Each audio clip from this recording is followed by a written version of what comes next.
Hey, Browns fans, Spencer German, Anthony Moeglin breaking down once again the Browns 33-31 win over the Baltimore Ravens here on the Chesapeake Bay. A big win for the Browns, and there's so many different angles to discuss from this one, from the penalties and the mistakes and the miscues, and they somehow pulled it out. The Dustin Hopkins game-winning field goal, so many different things. But I think one of the biggest storylines coming out of this game, Anthony, of course, is the play of Deshaun Watson.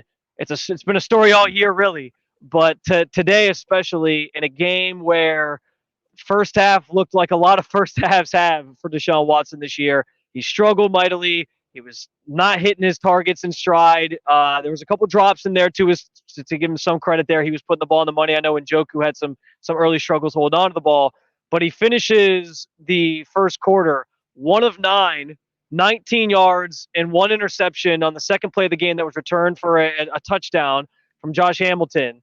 And then he finishes the half 6 of 20 for 79 yards and just that same interception. And if Browns fans watching at home had to be sitting there saying to themselves, why did we trade for this guy?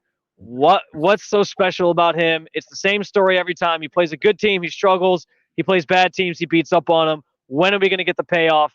And that payoff ended up coming, obviously, in the second half, which we'll get to. It was obviously a shaky start, and it's one of those where the NFL, it's so close, man. Like, we watch it together now, and we'll break it down. Those first 9 throws, man, we're just like, man, like, you missed a couple bad decisions. You're throwing like a couple the shots up the sideline, like not even landing on the sidelines, like landing in the stands. It felt like, and you're just like, he's so off right now, and you didn't see kind of a light at the end of the tunnel. And one of the things that was a huge adjustment for him coming out of the second half, and how many times have I said it, Spence, like, you give your guys the ball in space, they're going to make something happen. Not every throw needs to be a layered throw 25 yards down the field to a streaking Amari Cooper or Elijah Moore. Sometimes if you just dump it down to David Njoku in the flat, he's going to run through a guy or carry a guy 15 yards or make someone miss, or even just get 6 yards and put you in advantageous situations.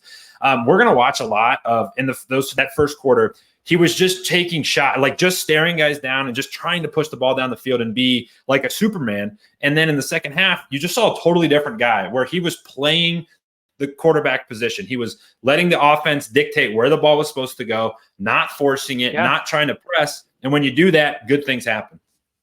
And he alluded to that after the game. I kind of asked him, it felt like the Ravens got a little lethargic defensively where they were playing back almost like a cover 3 show. And they were just kind of letting, and maybe it was because of the first half that they kind of said, well, hey, we're just going to let Deshaun throw the underneath stuff because he's not hitting it anyway. And, take our chances covering deep. And if he throws it up, we'll pick it off and, force him into a mistake. And so maybe because of the first half struggles, it actually opened some things up for him. But he kind of made it sound like it was less about what the Ravens did and more about how, hey, I saw what they were doing in the first half. And that kind of allowed me in the second half to come out and really make sure I was seeing the right things and confirm what I was seeing. And then I just took the throws that were there. And I do think you saw that very much more in the second half. And in the stats bear that out. 14 of 14, a perfect 14 of 14 in the second half. Completed every single pass that he threw. Yes, this is not hyperbole. This is not fake news. He 100% completed every pass he threw in the second half. He finished in that second half. He had 213 yards total. And he had the touchdown pass as well. 139 was what he threw in the second half total combined with his first half numbers. It was 213. So, again, not this exceptional Deshaun Watson performance that you're still kind of waiting for where he throws for like 300-plus yards or even 250. I don't even know if he's maybe hit 250 like once while he's been around. I don't think he has yet. But in a game where you do what you need to do to win, and in a game where that second half you saw the guy that the Browns traded for, I think you walk away mostly satisfied with the results here and his play on top of it. And here's where I would push back just a little bit on the not exceptional piece. I thought he was very, very good. You also have to factor in that's the best defense in the NFL, or second best defense in the NFL that he was playing against.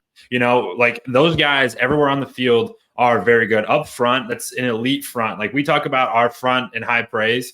Like, they are equal, if not a touch better, on the defensive line. You go back to their linebackers. Roquan Smith had 21 tackles today, 14 solo tackles. Like, he was everywhere on the field. And then you go into their secondary. They got the league leader in interceptions on the back end. You got Kyle Hamilton, who has a pick six. You got Marlon Humphrey, who's been around for forever. Like having a perfect completion percentage in the second half is spectacular against this group. And then also too, Spence, think about that one huge drive, right? It's really hard to rack up like crazy stats when you have a 10-minute, 75-yard drive that's methodical as heck and really just breaks down a team, So it was.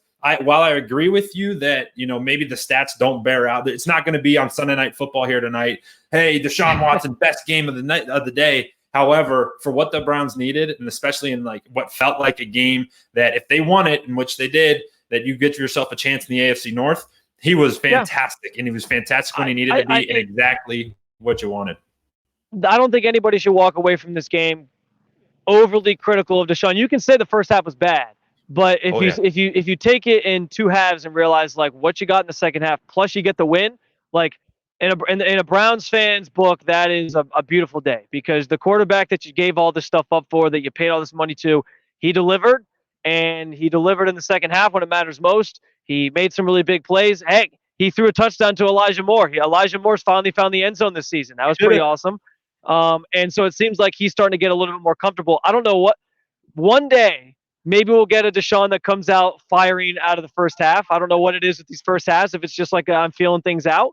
But yeah, I think mostly fans should walk away feeling pretty good about the performance overall, even though it doesn't, jump off the screen at you when you see his box score stat line. No question about it. And my favorite play of his, and the one that was, hey, this is why we got this guy, when he had the 16-yard scramble on the final drive where he breaks a tackle. He's been injured all game. Right. And really, a quarterback can get hot and complete all those passes, but only the special ones can be injured, step up in the pocket, stiff arm a defensive tackle, break contain, and then run straight at Patrick Queen and do it confidently and run right into him and move the sticks and get your guys in scoring position.